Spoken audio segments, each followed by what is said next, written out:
Bom dia, estamos aqui novamente juntos e eu gostaria de compartilhar com vocês hoje algo que me foi também perguntado sobre a questão do amor, né? Este amor que nós temos uns pelos outros. Bom, eu sempre digo que nós não sabemos o que é o amor. Eu já falei algumas coisas sobre isso e no português nosso, nós temos uma palavra que é o amor para todas as coisas, né? Eu amo, mas no grego nós temos 4 palavras que vão traduzir o que é o amor.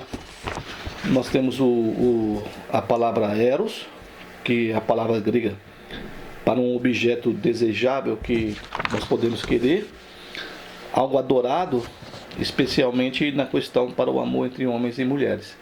Nós temos o amor filia ou filéu, que é o amor de amizade entre amigos.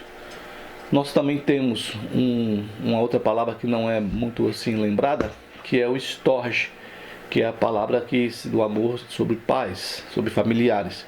E temos a famosa palavra ágape, que é um amor que caracteriza, na verdade, o amor de Deus. Em 1 João, na carta de João 4:8, diz que Deus é amor. Deus é amor. E esse amor ágape, ele é mais que uma afeição mútua. Ele vai expressar uma valorização do objeto, né? Uma valorização altruísta do objeto que a gente está amando, né? O amor de Deus, o amor de Jesus por nós, ele é imerecido, é um amor não exigente, um amor que não requer retorno. Os outros 3 amores, o eros, o filéu, o storge, sempre exige algo do outro, da outra pessoa, sempre tem uma exigência. Então nós estamos aqui com o texto do Coríntios, de 1 Coríntios 13, onde Paulo vai fazer o hino ao amor, né? Vai falar sobre o amor. Eu gostaria de compartilhar esse texto com vocês para nós irmos entendendo. Ele usa, sempre que a palavra que ele vai usar aqui é a palavra ágape. Então é esse amor supremo, esse amor sublime, um amor que nós não conseguimos alcançar. Então vamos aqui ler o texto de Paulo. 1 Coríntios 13, 1. Ainda que eu fale a língua dos homens e supostamente a língua dos anjos também, se eu não tiver amor, se eu não tiver ágape, esse amor ágape, eu serei, né? Tem várias traduções do grego, né? Eu serei, eu sou, né? Eu serei apenas como um sino que ressoa, né? O badalo, ou como um prato, como um símbolo que retine. Era um tipo de um instrumento musical. Então tem aquele barulho e só ressoa e depois acaba. Se eu não tiver amor, então não adianta nada. Se eu falar todas as línguas dos homens, todas as línguas dos anjos, se eu não tiver o amor, o ágape, amor ágape, eu serei como esse. Alguns dizem até que esses sons, né, esse sino, esse badalo, esse símbolo, era usado pela adoração de outros deuses. Nada a ver, eu creio. Apenas eu creio que ele está falando sobre o sino, do barulho do sino e dos pratos do símbolo. Aí vem o texto do versículo 2. Ainda que eu tenha o dom de profecia, que eu possa profetizar, né, e saiba todos os mistérios e todo o conhecimento, né, e se eu tiver uma fé, ou toda a fé, capaz de remover montanhas, se não tiver o ágape, no caso o agapen, que é o amor, eu nada serei. Sem amor eu não sou nada também. No versículo 3 ele fala, ainda que eu dê, ou seja, que eu distribua, que eu reparta aos pobres tudo o que eu possuo, e entregue o meu corpo para ser queimado, se não tiver amor, nada disso me valerá. Então, eu posso me despojar de todas as coisas, distribuir, repartir para os pobres, como Jesus mesmo disse, aquele homem, né?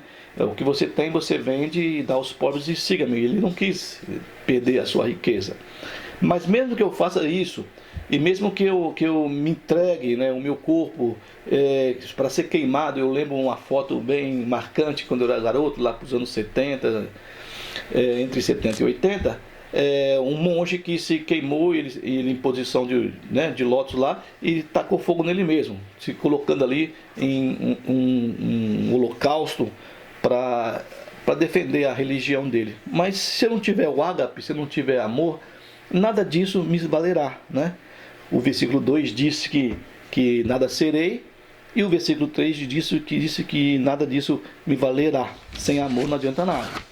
Bom, aí no versículo 4, ele vai dizer, o ágape, o amor, ele é paciente, ele é indulgente, né? O amor ágape é bondoso, ou seja, ele é amável, ele é benigno. Ele não inveja, é um amor não invejoso, né? Nós temos que entender que a inveja é quando nós não queremos que a outra pessoa tenha algo, né? Isso é inveja. Ela não pode ter, quem tem que ter só eu, aquela outra pessoa não pode ter. Então o amor, ele não inveja, ele não é invejoso. Ele não se ufana, não se gaba, ele não se vangloria. E ele também não se orgulha, ele não é soberbo, né?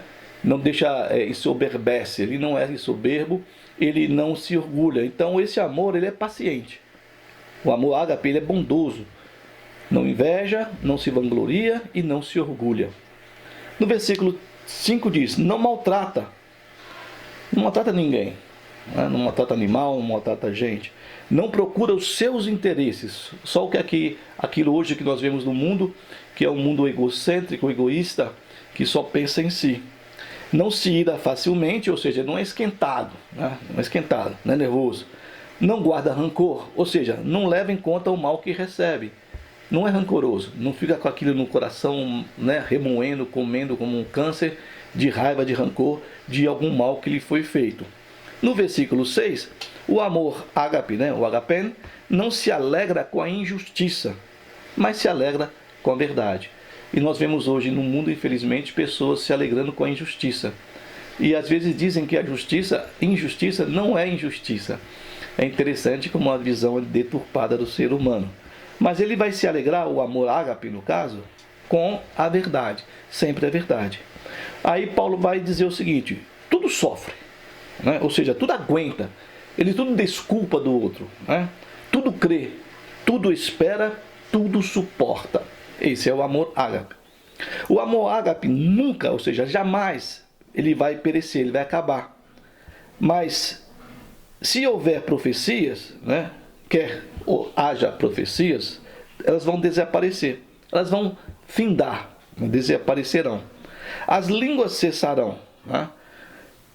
O conhecimento passará, será posto de lado. O conhecimento, as profecias, né?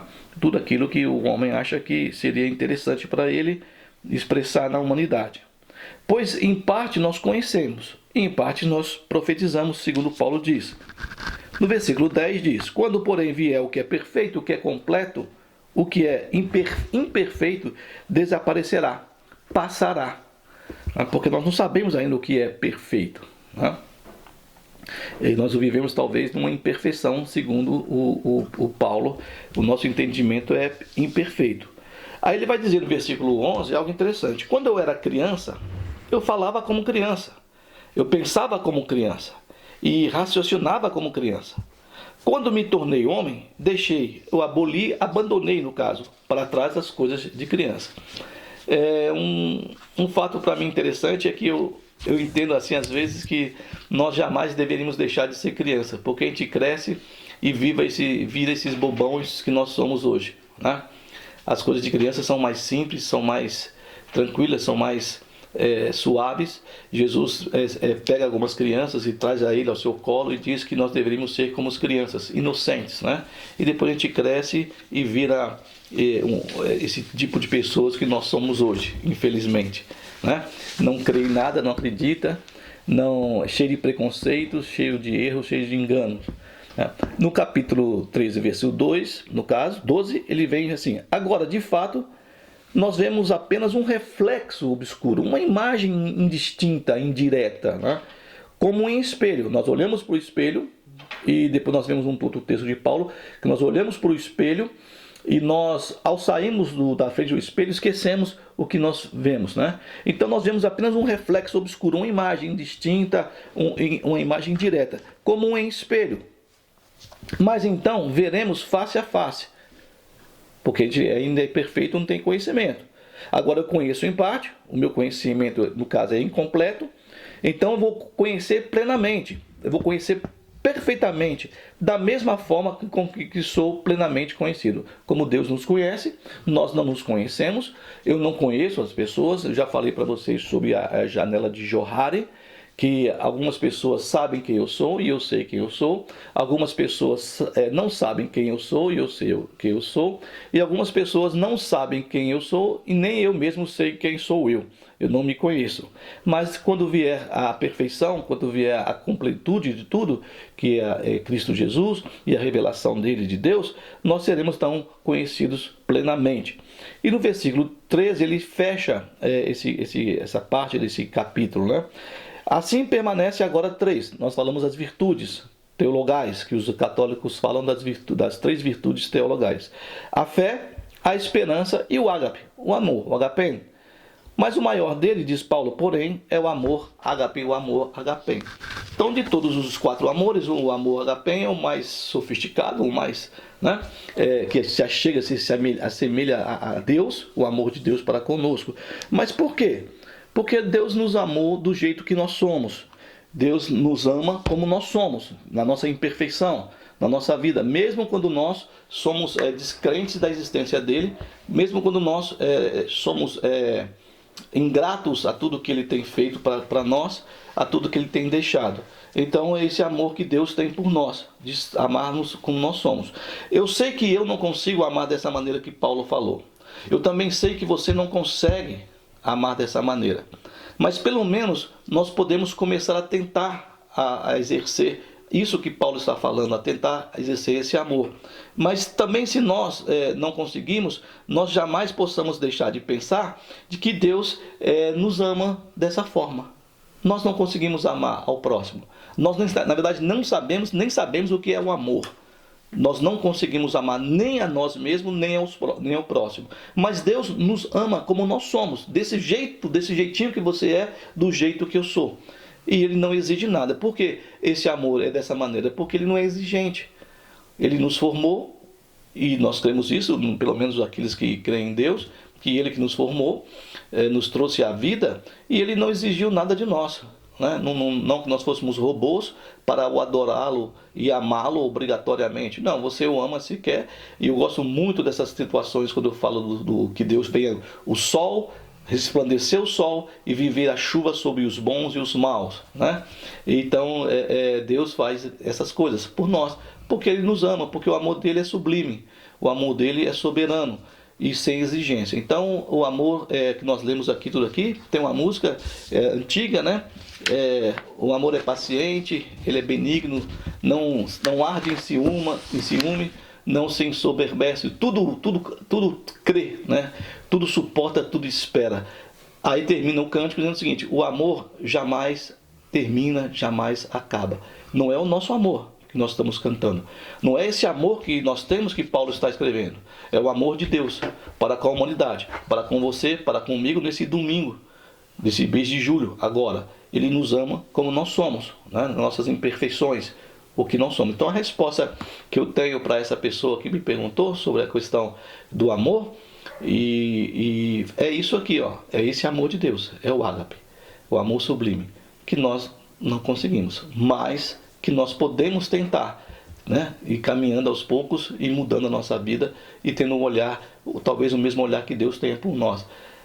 É verdade, é difícil, jamais vamos alcançar, mas que seja um passo apenas, nós poderíamos tentar. Né? Jamais se ensoberbece, jamais se alegra com a injustiça, com o mal, com a mentira, mas sempre está ali fazendo as coisas certas e amando a verdade, a justiça e buscando ser também alguém melhor cada dia mais. Então, que você tenha um bom domingo, que o Senhor te abençoe e te guarde, que o Senhor faça resplandecer a luz do rosto dele sobre a tua vida, sobre a sua casa, que o Senhor te dê paz e desde agora e para sempre. Tenha um bom domingo, uma boa semana e que nós possamos entender o amor ágape de Deus, esse amor não exigente, não exige nada.